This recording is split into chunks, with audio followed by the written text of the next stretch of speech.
Today, I'm standing at the Samadhi of the beginning of Samajwad in Indian politics, at the Samadhi of Mulayam Singh Yadav, the man who's called Netaji. And just that one word represents a whole new legacy that has been transferred down in Indian politics. Now, how his son Akhilesh Yadav takes forward this legacy is going to be interesting to note. He may have lost two elections in the state, 2017 and 2022, to Yogi Adityanath, but what's going to be the road to 2024? That countdown begins because we've stepped into the new year, and 2023 is going to see the make or break of several. On as a leader, national leader at the country level, can he stitch together an alliance of opposition leaders? All of these questions bubbling in our minds today. We'll meet Akhilesh Yadav and Dimple Yadav, his wife, and also the woman who's taking on the legacy of Mulayam Singh Yadav, winning the seat of Mainpuri just recently in the Lok Sabha by-elections.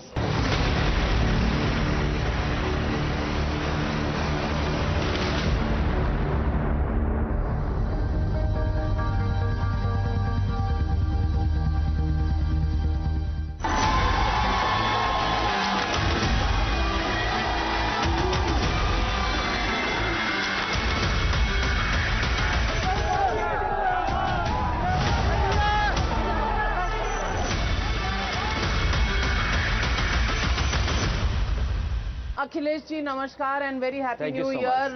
बहुत बधाई आपको भी नए वर्ष पर। आप सैफई में हैं, हम आपके पीछे पीछे सैफई पहुंच गए हैं, जहां से नेताजी की एक तरह से जर्नी, पॉलिटिकल जर्नी, हर चीज यहां से शुरू हुई। समाजवाद का यहां से एक तरह से राजनीति में प्रवेश हुआ। अब नेताजी के बाद ये पूरी लेगेसी आपके हाथ में है, आप इसे कैसे आगे ले जाना चाहते हैं? मैं पहले धन्यवाद दूंगा आपको कि आप सैफई आए, और सैफई आने का मैं बहुत पूरी टीम को धन्यवाद और बधाई दूंगा। वैसे तो इंटरव्यू कहीं भी हो सकता था स्टूडियो में, लेकिन जहां से नेताजी ने शुरुआत की और राजनीति की, ये वही गांव है जिसकी कोई पहचान नहीं थी। इस गांव में आने के लिए भी रास्ते नहीं थे। जो पुराने लोग बताते हैं, रे इतना इलाका था रे का कि कोई भी, एक तो खेती लायक ज़मीन नहीं थी, इस गांव को आने जाने का कोई रास्ता नहीं था, शिक्षा तो बहुत दूर थी, स्वास्थ्य सेवाएं बहुत दूर थी इस गांव के लिए। जो कुछ हम देख रहे हैं और जो कुछ दिखाई दे रहा है, ये सब नेताजी का किया हुआ है। उसी काम को हम लोग आगे बढ़ा रहे हैं। मुझे याद है जिस स्कूल में हम और आप खड़े हैं, एक कोई इंग्लिश की जर्नलिस्ट आई थी और उन्होंने यहाँ के प्राइमरी जो पढ़ाई लिखाई है उसके बारे में एक आर्टिकल लिखा था, और उन्होंने ये लिखा कि मुख्यमंत्री जी उनके गांव में जो प्राइमरी एजुकेशन की हालात क्या हैं। इस स्कूल को बने 5 साल हो चुके हैं। यहाँ कमरे कमरे हुआ करते थे, और आज के समय में जब चीज़ें बदली हैं, शहरों में पढ़ाई दूसरे तरह की हो रही है, तो मेरी कोशिश ये थी कि नेताजी के गांव में वो स्कूल बने जो एक प्राइवेट स्कूल के बराबर दिखाई दे, न केवल इंफ्रास्ट्रक्चर में बल्कि पढ़ाई में भी वैसे ही दिखाई दे, क्लासरूम्स भी वैसे ही हों। तो मेरी कोशिश थी उस समय बनाने की, और हम लोगों ने बना करके तैयार किया। हालांकि बिल्डिंग बन गई, लेकिन जो मैं चाहता था वो कुछ भी नहीं हुआ इसके अंदर। अखिलेश जी, आपने पढ़ाई की बात की, मैं आपसे कहूंगी कि नेताजी को बहुत लोग याद करते हैं। उनकी एक भूमिका रही है सेंट्रल पॉलिटिक्स में, पार्लियामेंट में। देश के वो डिफेंस मिनिस्टर भी रहे थे, और उनका आदर सबने किया है। मैं ये पूछना चाहती हूँ कि समाजवादी पार्टी जिसकी अब धरोहर आप हैं, इसे कैसे लेके जाएंगे? क्योंकि पिछले कुछ सालों में कुछ ऐसे दृश्य देखने को मिले, चाहे वो परिवार था, चाहे वो समाजवादी पार्टी का 2 चुनाव में उसकी लॉस थी। इसको आगे कैसे लेके जाना है? क्योंकि राजनीति में कहा जाता है पीछे मुड़कर आप नहीं देख सकते। हाँ, साथ रहती है लेगेसी, लेकिन आपको आगे का रास्ता खुद तय करना पड़ता है। तो अखिलेश यादव का क्या रास्ता है? क्योंकि हम 2023 में हैं और 2024 दूर नहीं है। नेताजी ने जो कुछ दिया है और जो विरासत में हम लोगों को मिला है, सबसे बड़ी नेताजी ने हम लोग को विरासत में समाजवादी आंदोलन दिया है। और किस तरीके से नेताजी संघर्ष लोगों को जोड़ करके और बड़े बड़े देश के नेताओं के साथ काम करके उन्होंने इस समाजवादी पार्टी को बनाया। हमारी जहां जिम्मेदारी बड़ी है, वहीं संघर्ष इसलिए बढ़ा है कि जो सामने पार्टी है उसका जो परसेंटेज ऑफ वोट उस समय हुआ करता था, आज ये पार्टी अगर हम देखें लोकसभा में, तो लोकसभा में बहुत सी ऐसी जगह है जहां पर 60% के लगभग इन्हें वोट मिला है। पढ़ने वाला वोट 60% से ऊपर मिला है। हमें ऐसी पार्टी के साथ मुकाबला करना है। इसलिए जो नेताजी का रास्ता रहा है सेकुलर, जो नेताजी ने सोशलिस्ट रास्ता दिया, उस रास्ते पे चल करके इस देश के लोकतंत्र को और मजबूत करना है। मैं ये कह सकता हूं कि इस साल की शुरुआत में जब आप आए हैं तो ये साल पूरा संघर्ष का है और हमें पार्टी के लोगों को नेताजी के साथ ही, और जो लोग ये मानते हैं कि देश सेकुलर है, देश सोशलिस्ट रास्ते पर गुजरे, लोकतंत्र बचे, संविधान बचे, बाबा साहब भीमराव अम्बेडकर जी के सिद्धांतों को बचाएं, उन सबको जोड़ करके मिल करके ही मुकाबला करें। और उत्तर प्रदेश, बिहार में यहाँ कास्ट पॉलिटिक्स बहुत चलती है। आपकी एक फॉर्मूला हुआ करता था MY। क्या आपको लगता है कहीं ना कहीं थोड़ा सा हिला है, क्योंकि इसकी परिभाषा बदल गई है, जो स्कीमें आती हैं वो सबको जाती हैं? देखिए, बीजेपी का ये नैरेटिव है और जो हमारे विपक्षी पार्टी है उनका एक नैरेटिव है कि MY हमारे लिए एक पार्टी की स्ट्रेंथ है। मैं स्वीकार करता हूं कि MY स्ट्रेंथ है, लेकिन जो समाजवादी पार्टी से लोग जुड़े हुए हैं, अक्रॉस द कम्युनिटी हैं, अक्रॉस द कास्ट हैं, हर धर्म हर जाति के लोग हैं इस पार्टी में। आज मान लीजिए जैन समाज के ऊपर संकट आ रहा है, जैन समाज किसी बात को लेकर के विरोध कर रहा है, आज हम जैन समाज के साथ खड़े हैं। तो जहां अन्याय होगा, कहीं किसी को दबाया जाएगा, तो हम उसके साथ खड़े हैं। तो ये पेंट कर देना कि MY, और ये उदाहरण आपका है मैनपुरी का इलेक्शन, और न क्यों हम मैनपुरी का इलेक्शन माने, हम पिछला विधानसभा का चुनाव क्यों नहीं हम देते हैं? वो MY फॉर्मूले पे नहीं था, वो MY था, दूसरा MY था, महिलाएं और यूथ वाला MY था। बीजेपी में परिवारवाद पर ऐसा नहीं है जैसे आपकी पार्टी में, आप मानेंगे? नहीं।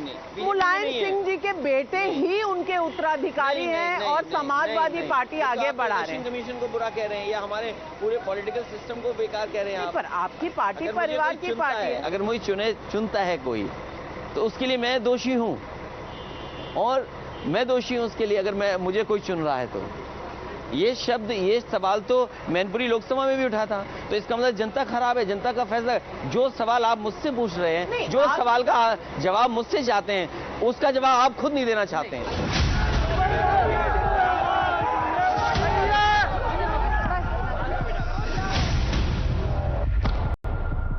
अखिलेश जी, आपने मायावती जी के साथ एक चुनाव लड़ा लोकसभा का, आपने राहुल गांधी के साथ एक स्टेट का चुनाव लड़ा। आपको लगता है कि आगे आने वाले समय में आपको अलायंस पार्टनर्स ये इन्हीं में से चुनने पड़ेंगे या फ्यूचर क्या होगा अभी मैं नहीं कह सकता हूं, लेकिन समाजवादी पार्टी अकेले अपने चुनाव की तैयारी कर रही है। जो गठबंधन में हैं अभी, उन्हीं को साथ लेकर के काम कर रहे हैं हम लोग। और अब अखिलेश जी के साथ हमारे साथ जुड़ रही हैं डिंपल यादव जी, जो अभी जीती हैं मैनपुरी से लोकसभा का चुनाव। मुबारक सबसे पहले आपको बधाई। Thank you so much. और मैनपुरी हम आए हैं, अखिलेश जी से अभी हम बातचीत यही कर रहे थे, आगे क्या है, आप नेताजी की लेगेसी आगे कैसे लेके जाएंगे? नहीं, क्षेत्र ने चुना है मुझे और अब ये मेरी रिस्पॉन्सिबिलिटी है कि जो भी काम है क्षेत्र के होने हैं।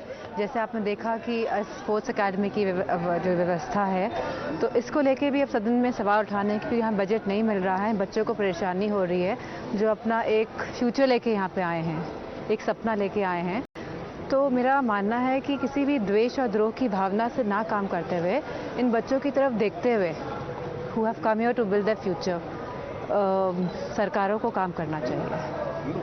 आपको as a boss Mulayam Singh ji के साथ भी काम करने का मौका मिला होगा, अखिलेश जी को भी आप देखती हैं, फ्रॉम दैट वेंटेज पॉइंट आप क्या देखती हैं, सिमिलैरिटीज क्या हैं नेताजी में और अखिलेश जी में, और डिफरेंसेस क्या है? What I believe is every individual is different. मतलब I am different, he is different, इनके फादर डिफरेंट थे, my children are different. Every individual is very special and different in its her own way. Rahul Gandhi के बारे में आप क्या कहेंगे? भारत जोड़ो यात्रा, आपको लगता है कांग्रेस कुछ ट्रैक्शन खो रही थी, ये भारत जोड़ो यात्रा से शायद वो ट्रैक्शन वापस लौटेगी? उनकी यात्रा है और मुझे भी इनविटेशन अभी मिला है, क्योंकि उनकी यात्रा से मैं जुड़ा हूँ भावना से. भावनात्मक जुड़ाव तो है कि भारत जोड़ो एक अच्छी यात्रा है. मैं शुभकामनाएं देता हूँ उनको. और भारत की पहचान ही है कि हम सब मिलजुल कर रहते हैं, मिली जुली हमारी संस्कृति है, हम एक दूसरे से जुड़कर के चलते हैं. लेकिन उसमें शामिल होना नहीं होना, क्योंकि वो पॉलिटिकल पार्टी का एक कार्यक्रम है, तो पॉलिटिकल पार्टी के कार्यक्रम में शामिल नहीं हो सकते.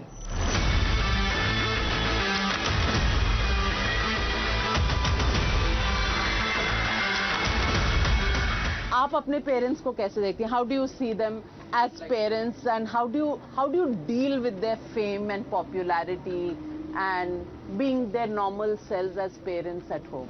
I mean, when they're at home, they're just like any normal friends. So like we play tennis together and Okay. you know, bake cakes or like any what normal people like everyone does. And who's more patient between them? Impatient. She is more patient. And dad? No, I think they both are patient. I don't think there's. Mayawati और राहुल गांधी दोनों के साथ आपने alliance की है, दोनों में से बेहतर अलायंस पार्टनर कौन था? मैं इस पे कोई जवाब नहीं दूंगा, क्यों अनुभव मेरा दोनों का खराब रहा. अगर आपको 2024 में मिलकर काम करना है तो ऑर्डर ऑफ प्रेफरेंस में आप मुझे बताइए. नीतीश कुमार, ममता बनर्जी, केसीआर और इनके अलावा मैं कोई तीनों के साथ अच्छा काम कर सकता हूँ. इन तीनों में से आप बेहतर प्राइम मिनिस्टीरियल कैंडिडेट किसको मानते? अभी तीनों हैं. प्राइम मिनिस्टीरियल कैंडिडेट क्यों नहीं? अगर वो प्रयास ये कर रहे हैं कि विपक्ष को जोड़ रहे हैं तो अच्छी बात है. तो अखिलेश यादव कैटलिस्ट बनेंगे कैसे? नहीं, मैं कैटलिस्ट नहीं बनूंगा. मैं केवल जो हमसे होगा वो काम करूंगा. हमारा केवल ये है कि यूपी में और जनता के जो मुद्दे वो उठाएं हम. और इन तीनों को आप कह रहे हैं कि ये तीनों केपेबल हैं. राहुल गांधी नहीं, वो भी अच्छा काम कर सकते हैं. कर सकते हैं कि कर रहे हैं भारत? नहीं, उसके बारे में मैं देखिए, मैंने उनकी यात्रा के लिए बधाई दी, शुभकामनाएं दी. लेकिन बहुत सारी जो बुराइयां आज दिखाई दे रही हैं वो कहीं ना कहीं कांग्रेस की देन है. पॉसिबल है कि समाजवादी पार्टी और कांग्रेस दोबारा नेशनल लोकसभा इलेक्शन के लिए साथ आ सकते? मुझे नहीं लगता है कि कभी भी ऐसा होगा. राहुल गांधी 24 प्राइम तक तो नहीं होगा. नरेंद्र मोदी के नाम पर हमेशा वोट पड़े हैं. मैं पूछना चाहती हूं कि इस बार की रणनीति क्या रहेगी, क्योंकि स्ट्रैटेजी के बिना, रणनीति के बिना आप किस तरह से देखिए, अभी बीजेपी की ज़्यादा बड़ी जिम्मेदारी है कि उन्हें बताना पड़ेगा कि उन्होंने जो जो वादे किए थे वो कितने पूरे किए. 2024 में बीजेपी की सरकार नहीं होगी. प्रधानमंत्री कौन होगा मुझे नहीं पता. बहुत दावेदार है. नहीं, अच्छी बात है. अगर दावेदार जाने तो चॉइस भी हमारे पास है. ये आपको लगता है, शायद जनता को नहीं लगता. नहीं, लेकिन जनता को जब हम बताएंगे कि देश को ज़रूरत है कि किसान की बात हो, देश को ज़रूरत है कि नौकरी रोजगार मिले, महंगाई कम हो, तो मैं सोचता हूँ जनता समझेगी, महसूस करेगी. लेकिन जनता कभी कभी ये समझती है कि बहुत ज़्यादा लोग दिन इतनी बातें करी और इतनी चीज़ें दिखाई, और लेगेसी ऑफ नेताजी आप लेकर आगे बढ़ेंगे. आपको भी शुभकामनाएं, और राजनीति का स्तर ऊंचा हो और जनता की मनोकामनाएं पूरी हों. बस इसी इरादे के साथ आप दोनों का बहुत बहुत धन्यवाद. Thank you so much. आप इतनी दूर आए उसके लिए बहुत शुक्रिया. धन्यवाद.